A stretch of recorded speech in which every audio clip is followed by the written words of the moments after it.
पापा पैसे कैसे भाभी के इलाज के लिए जमीन बेच सकते हैं? उस पर हमारा भी हक है और आने वाले कुछ सालों में जमीनों के रेट बढ़ जाएंगे। आप एक काम कीजिए ना, आप भाभी के इलाज के लिए उनके मायके से पैसे मंगवा लीजिए।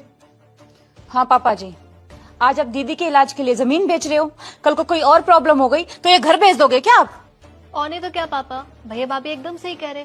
अगर इनका इलाज करवाना ही है तो इनके मायके से पैसे मंगवा लो ना।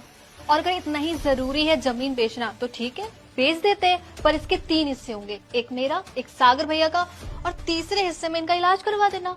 फिर भी पैसे कम पड़ जाए ना तो मंगवा लेंगे इनके मायके से, और क्या दिक्कत है। खबरदार, बिल्कुल चुप हो जाओ तुम लोग। तुम्हें अपनी बीमार भाभी की कोई चिंता नहीं है, और जो कुछ चिंता है वो सिर्फ इस बात की कि कहीं जमीन तुम्हारे हाथ से न निकल जाए।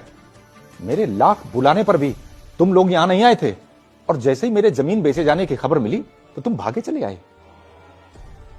और तुम इतना बोल रही हो।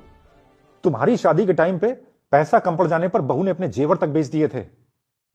तुम्हारी मां के इलाज के टाइम पे संजू ने अपनी सारी सेविंग लाकर मेरे हाथ पर रख दी थी। तुम्हारी मां की कीमोथेरेपी का खर्च, महंगी महंगी दवाइयों का सारा खर्च संजू उठाता रहा था। और जब संजू की सैलरी से घर का खर्च चलाना मुश्किल होने लगा तो बहू ने काम वाली को हटाकर घर का सारा काम भी अपने कंधे पर ले लिया था। छोटे छोटे बच्चों को ट्यूशन पढ़ाने लगी, स्कूटी से घर से हॉस्पिटल